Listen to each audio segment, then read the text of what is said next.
ये गाथा उस वीर की है जिसे किताबों से हटा दिया गया। ये गाथा उस वीर की है जो बिना धड़के 180 मील तक युद्ध करता चला गया।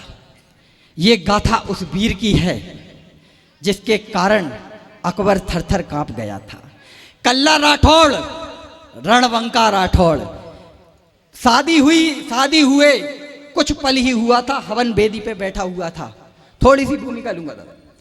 स्वागत। शादी हुए नवविवाहित, हवन वेदी पे बैठा था, 7 फेरे पूरे होने वाले थे। अकबर ने चित्तौड़ दुर्ग को घेर लिया। राणा उदय सिंह ने संदेश भिजवाया। अब इसके आगे मेरी कविता आपसे वार्तालाप करेगी। स्वागत है भाई।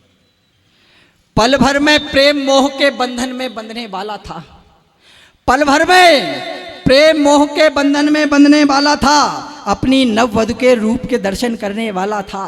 पल भर में प्रेम मोह के बंधन में बंधने वाला था, अपनी नववधु के रूप के दर्शन करने वाला था। जैसे ही हवन वेदी में वचन 7वां पूर्ण हुआ, तभी द्वार पर राणा उदय सिंह का आदेश हुआ। बोले, द्वार पर शत्रु पैर पसार रहा है, दिल्ली का गीदड़ मेवाड़ी सिंहों को ललकार रहा है। सुन इतना ही वीर हवन वेदी से उठ खड़ा हुआ। काका जयमल संगो शत्रु शीश काटने अड़ा हुआ। पल में धीरे धीमे कदम वीर के पल में थमने वाले थे। रणबंका की आंखों से नीर अश्रु गिरने वाले थे। एक छत्राणी का साहस बताता हूं आपको कविता में। धीमे धीमे कदम वीर के पल में थमने वाले थे। रणबंका की आंखों से नीर अश्रु गिरने वाले थे। दृश्य देख छत्राणी भी हवन वेदी से उठकर बोल गई, किस बात का चिंतन करते हो? रण में शीश कटे क्षत्रिय धर्म यही, नीर भरे नैनों से जान गई मैं। चिंता मेरी सता रही है, पर याद रहे स्वामी, राजपूतों को मातृभूमि ही सर्वोपरि है। राजपूतों को मातृभूमि ही सर्वोपरि। बहुत अच्छे दीपेंद्र, वाह। बंद रखता हूं एक छत्राणी जो आज बड़बोले लोग राजपूत समाज पर टिप्पणी कर देते हैं। मैं बताना चाहता हूं छत्राणी क्या होती थी।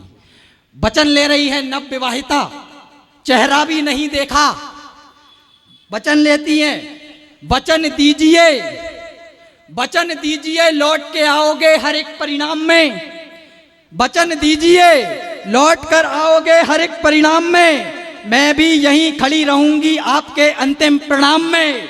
उतर समर भूमि में शत्रु रक्तपान करोगे, रिपुओं से मुक्त न होती भूमि, तब तक न जलपान करोगे। काट काट अरिमुंडों को माटी को धन्यदान करोगे। समर भूमि में जाकर रणचंडी आह्वान करोगे। बहाकर रक्त अरिदल का मेरे सिंदूर की आन रखोगे। लौट कर आओगे अपने इस प्रण का भी मान रखोगे। सुन इतना ही सिंह गीदड़ों से लड़ने को निकल पड़े। कल्ला जी अरिदल का नामो निशान मिटाने को निकल पड़े। बहाकर रक्त अरिदल का मेरे सिंदूर की आन रखोगे। लौट कर आओगे अपने इस प्रण का भी मान रखोगे। सुन इतना ही सिंह गीदड़ों से लड़ने को निकल पड़े। कल्ला जी अरिदल का नामो निशान मिटाने को निकल पड़े। काका और भतीजा जैसे शेषनाग अवतारी थे, रण करते जैसे स्वयं महाकाल प्रलयंकरकारी थे। देख धरा पर काका जयमल घायल दशा में पड़े हुए। बोले, कल्ला कंधा दे, तन में प्राण बचे हुए। तनिक देर नहीं की, कल्ला ने जयमल को कंधे पर उठा लिया। मुगल भेड़ियों को राजपूती भुजबल का रण कौशल दिखा दिया। शीश काटते जयमल और कल्ला धड़ को फाड़ रहे, जैसे चतुर्भुज रूप धरे नरसिंह हिरण्याकश्यप फाड़ रहे। जैसे चतुर्भुज रूप धरे नरसिंह हिरण्याकश्यप फाड़ रहे।